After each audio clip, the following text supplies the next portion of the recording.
பிரசாத் மனோகர் அவர்களை வந்திருக்கக்கூடிய விருந்தினர்களுக்கு பூங்கொற்று கொடுத்து கௌரவிக்குமாறு தாழ்மையுடன் கேட்டுக்கொள்கிறோம்.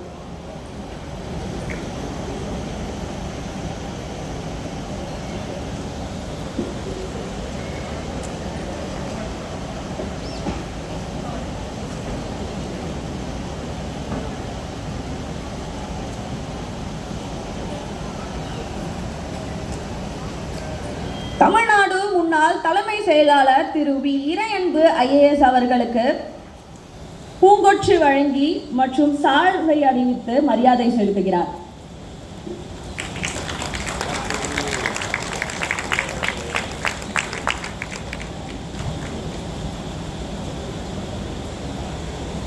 அடுத்தபடியாக புகழ்பெற்ற எழுத்தாளர் திரு S பாலபாரதி அவர்களுக்கு சால்வை அணிவிக்கிறார்.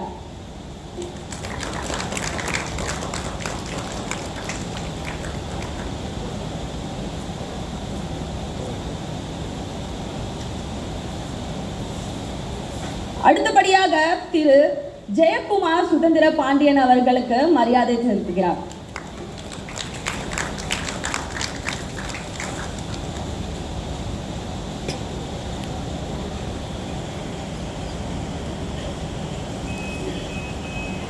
கனவு காணும் இடத்தில் இருந்து அந்த குழந்தை ஒரு கனவை நோக்கி பயணிக்கும் வடிவமா இந்த புத்தகத்தை நாங்கள் பார்க்கிறோம்.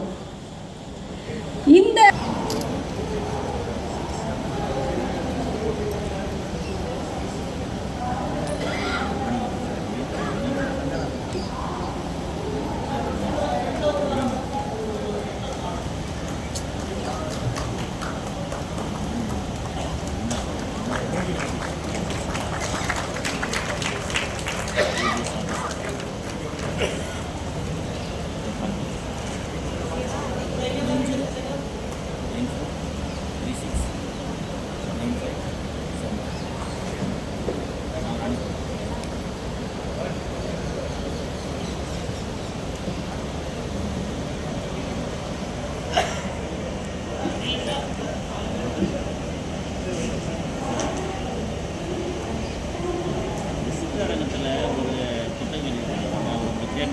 ஒரு சாதாரண வாழ்க்கையை நூலாக வடிவமைக்கலாம்.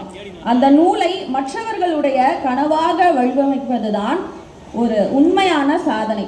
அந்த சாதனையை நிகழ்த்தி காட்டியவர் நிர்வாகத்தில் 12 ஆண்டுகளாக அனுபவம் கொண்டவர். சாதாரண தொடக்கத்தில் இருந்து கடுமையான முயற்சி மற்றும் தலைமைத்துவத்தின் மூலம் கலெக்டராக உயர்ந்தவர். அவரது அனுபவங்களை இளைஞர்களுக்கு வழிகாட்டியாக மாற்றியவர்.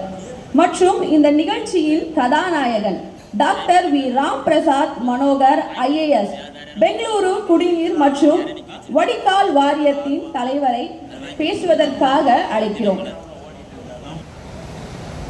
அவையில் தலைமையேற்றிருக்கின்ற எனது தனிப்பட்ட கதாநாயகனும் தமிழக அரசின் தலைமைச் செயலராக பொறுப்பேற்று தமிழக இளைஞர்கள் எல்லோரின் கதாநாயகனாகவும் விளங்குகின்ற பெரும் மரியாதைக்குரிய அன்பிற்கும் பாசத்திற்கும் உரிய ஐயா திரு வி இறையன்பு IAS அவர்களுக்கு எனது பணிவான வணக்கத்தை தெரிவித்துக் கொள்கின்றேன். அதே போலவே இந்த விழாவிலே திரு வி இறையன்பு IAS அவர்கள் வெளியிட்ட எனது புத்தகமான கருவில் இருந்து கலெக்டர் வரை என்ற புத்தகத்தை பெற்றுக்கொண்ட திரு ஜெயக்குமார் சுதந்திர பாண்டியன் அவர்களை இந்த விழாவிற்கு நான் மிகவும் உள்ளன்போடு வரவேற்று வணங்குகின்றேன். மேலும் பெரும் புகழ் படைத்த தேசிய அளவிலான விருதுகளை பெற்று நம்முடன் இந்த அரங்கத்திலே விழாவை சிறப்பு செய்ய வந்திருக்கின்ற திரு S பாலபாரதி ஐயா அவர்களை எனது உளமாற வரவேற்று வணங்குகின்றேன். மேலும் சமயம் பாராமல் பல திசைகளில் இருந்து வந்து இந்த அரங்கத்தை நிறைத்திருக்கின்ற வாசக பெருமக்களுக்கும் எனது மனமாற வாழ்த்துக்களையும் வணக்கத்தையும் தெரிவித்துக் கொள்கின்றேன். இன்று சென்னையிலே 49வது புத்தக கண்காட்சி திருவிழா நடைபெற்று வருகின்றது.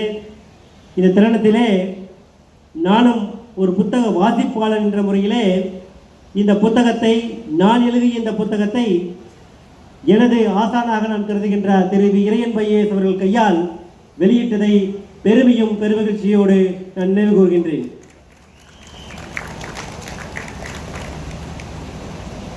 இந்த புத்தகம் எதை பற்றி சொல்கிறது என்று எல்லோரும் என்னை கண்டார்கள். இந்த புத்தகத்திலே கிட்டத்தட்ட 357 பக்கங்கள் இருக்கின்றன. அதை 2 பாகமாக பிரித்திருக்கின்றேன். முதலாவது பாகம் உன்னை உயர்த்து, இரண்டாவது பாகம் பிறரை உயர்த்து. இந்த புத்தகத்தை எழுதும்போது இதை ஒரு சாதாரண சுய முன்னேற்ற புத்தகமாக தான் எழுத வேண்டும் என்று தொடங்கினேன். எழுத ஆரம்பித்த போதுதான் தெரிந்தது இது வெறும் சுய முன்னேற்ற புத்தகம் அல்ல, இது ஒரு சுய சரிதையின் மூலம் மாணவர்களையும் இளைஞர்களையும் ஊக்கப்படுத்த வேண்ட ஒரு புத்தகம் என்று உருப்பெற்றது. எப்படி சிறு மலை துளி சுனையாக வந்து நீரோடையாக தவழ்ந்து நதியாக விரிந்து கடலிலே கலக்கின்றதோ, அதை போலவே எனது எண்ணங்களை, வாழ்வின் ஓட்டங்களை எப்படி இந்த நிகழ்ச்சிகள் மாற்றி அமைத்திருக்கின்றன, எப்படி ஒரு சாதாரண நடுத்தரத்திற்கும் கீழே இருக்கின்ற ஒரு ஏழை மாணவன் தனது வாழ்விலே ஏற்படுகின்ற சவால்களையும் சிரமங்களையும் படிப்படியாக கடந்து வர முடியும் என்ற எனது அனுபவத்தை என்னை போன்ற நடுத்தர குடும்பத்து மாணவர்களுக்கு பகிர்ந்து கொள்ள வேண்டும் என்ற என்னுடைய அளப்பரியா ஆவலின் ஒரு வெளிப்பாடு தான் இந்த புத்தகம்.